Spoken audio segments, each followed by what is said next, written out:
Hey, second graders, super excited to be back with you this week, but now I'm in writing. Surprise!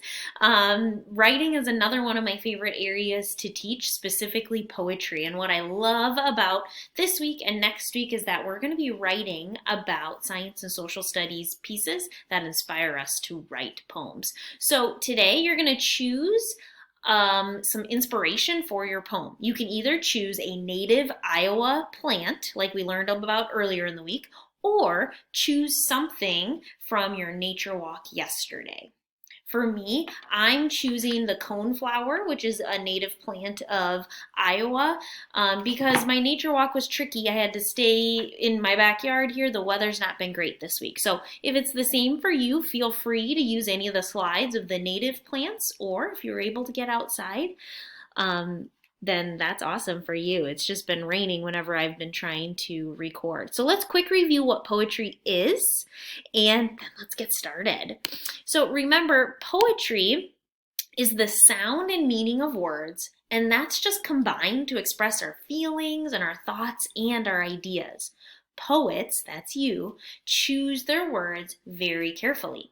And poems are usually written in lines. We noticed that earlier in the week when we looked at these different poetry examples. So if you're kind of stuck on what you're thinking about your poem, you can always go back and reread those. What I love about poetry is that there are no rules.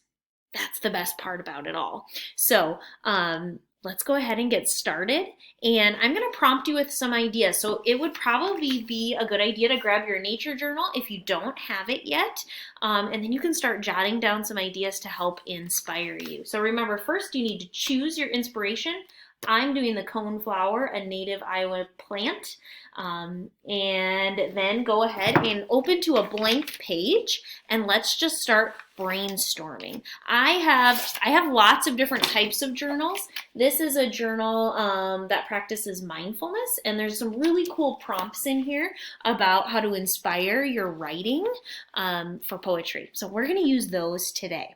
So number one, think about what you chose. So I chose the coneflower. What made you choose it?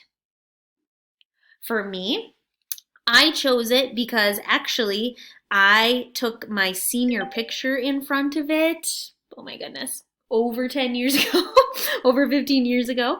And so that was really special. My mom grew grew coneflowers in her garden back home in Minnesota. So it reminds me of home.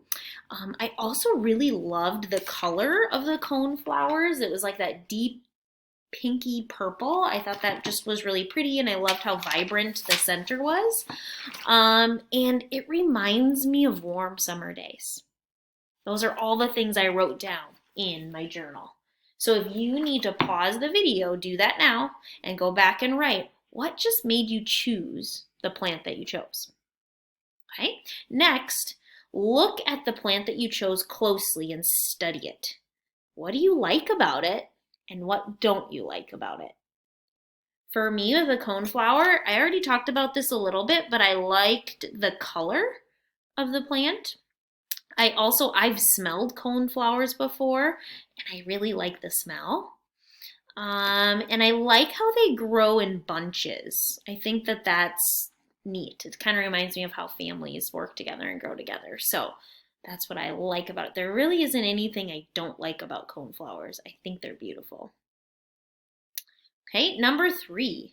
What does it mean to you? Now, this might be kind of a weird question because maybe you're like, plants don't mean anything to me. That's silly.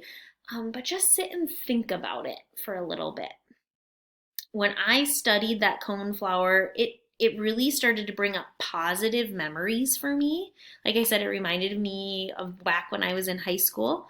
It also reminds me of just life and how vibrant and exciting life can be because of all those colors.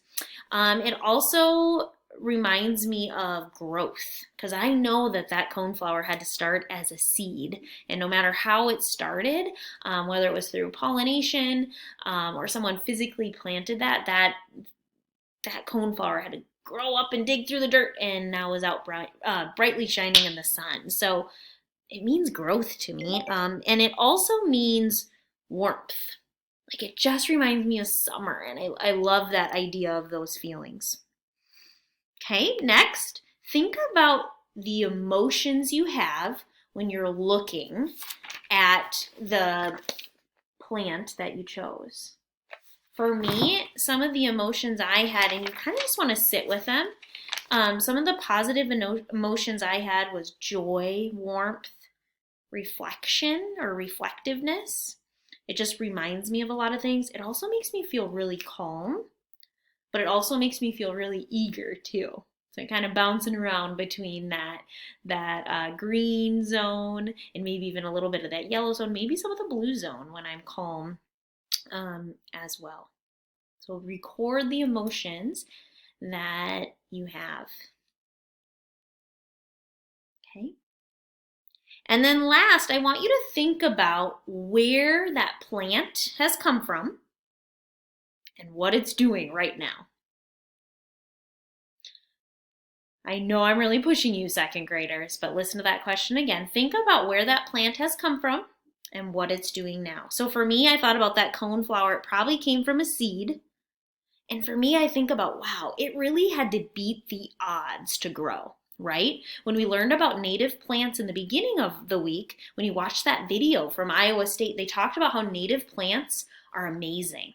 They're powerful, they're strong. They don't have to be tended to like regular plants at our house that we might plant outside, that you might have to water every single day. Native plants know how to fend for themselves. They're really strong and they're independent. And that's really cool. So I think about that, and they stand on their own and they grow regardless. So that's where they came from, and that's what they're doing right now.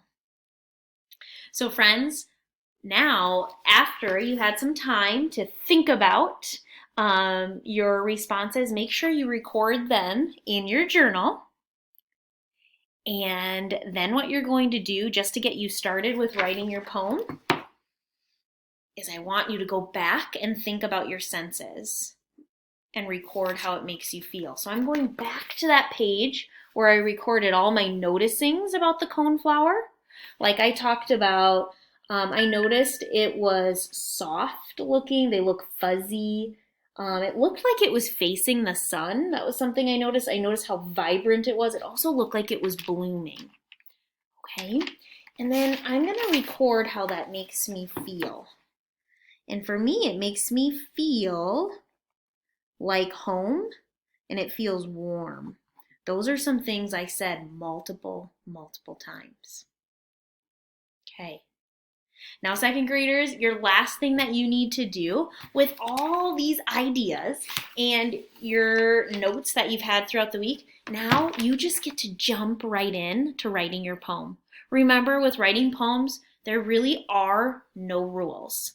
All we know is that poetry and poets choose specific words for a reason. So maybe you'll choose some words from your poem here, or maybe you'll choose some feeling words to help you represent your ideas in your poem.